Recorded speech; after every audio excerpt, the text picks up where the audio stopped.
David Cone once wrote that the Mississippi Delta begins here in the lobby of the Peabody Hotel, and that phrase is as true today as it has ever been.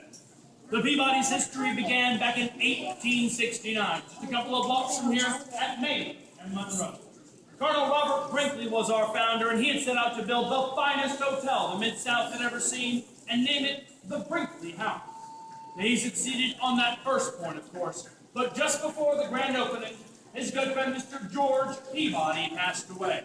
Mr. Peabody was not just a good friend of the owner, he was also a noted humanitarian and philanthropist. And it was in his honor that the name was changed at the last minute from the Brinkley House to the Peabody Hotel. Now, the Peabody has always stood as a symbol of Southern hospitality and elegance, and it was so at Main and Monroe until 1923.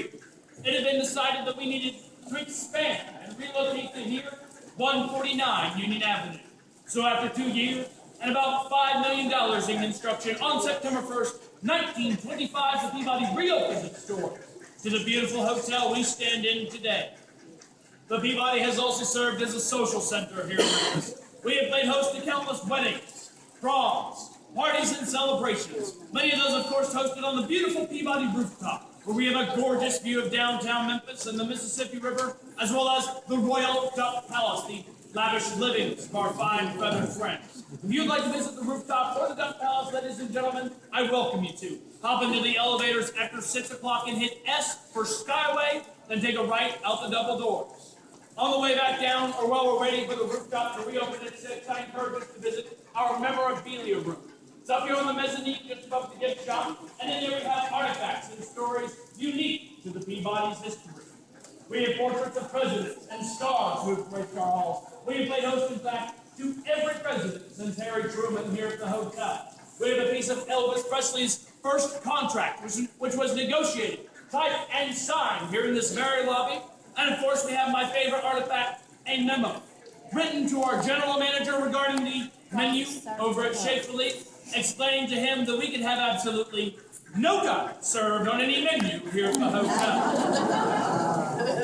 Now, ladies and gentlemen, we're of course here to see the march of those Peabody ducks, but if we haven't done so before, it may surprise us to learn that our whole tradition here got started with a bit of a practical joke. In 1933, our general manager, Mr. Frank Scott, his friend shipwreck hunting in Arkansas. But they brought them, of course, some live duck decoys to help them hunt. They also happened to have with them some Jack Daniels to help them keep warm. Now, the gentleman focused a bit more on the Jack Daniels. Never quite got around to hunting, and so were surprised when they returned to the hotel and found that they had forgotten to leave their 3 English-tall ducks back at the farm. They improvised, snuck them into the hotel lobby, and let them loose into our factory instead. Their deed on the gentlemen retired to their rooms for the night, but when they came down the next morning, they had expected to hear stories of the staff having chasing the ducks around the lobby, getting them out of the hotel. But what they found was that the ducks had stayed in the fountain the entire night long. They never hopped out, flapped about the lobby, or waddled off to see sights here in Memphis, and as part of the guests had gathered around there gawking at the ducks.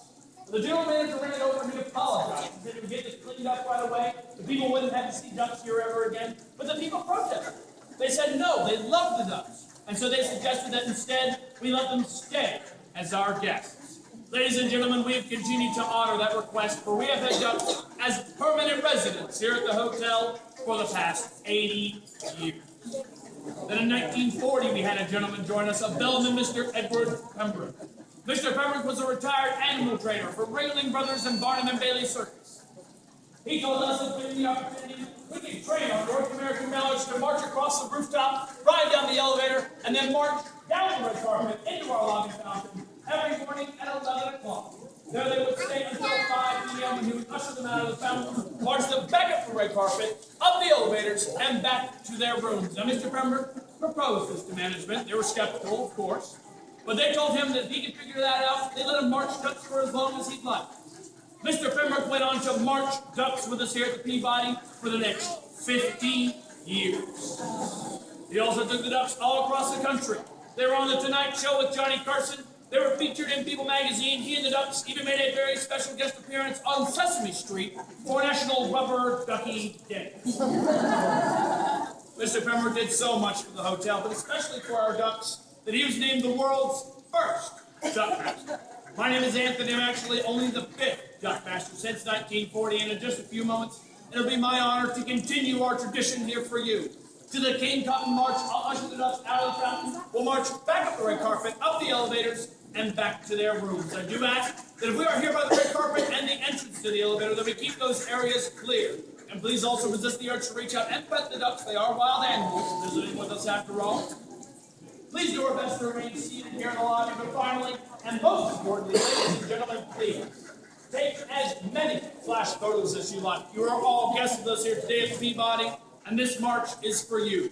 On behalf of the ladies and gentlemen and ducks here at the hotel, I thank you for joining us. Have a wonderful night. Thank you.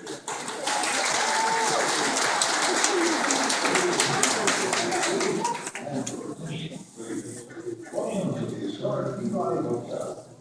At the center of the Grand Lobby, the point where the Mississippi Delta has been set to begin, stands the classic Peabody Pump, carved with one piece of diamond Peabody marble. All committed to one mark, the fountain is based on the world because of its weather. If I make a regular tattoo with power now, you will witness it from the 1930s at the South Grand Hotel. An experience uniquely yours as a guest of the Peabody. Preparing to return to their penthouse on the plantation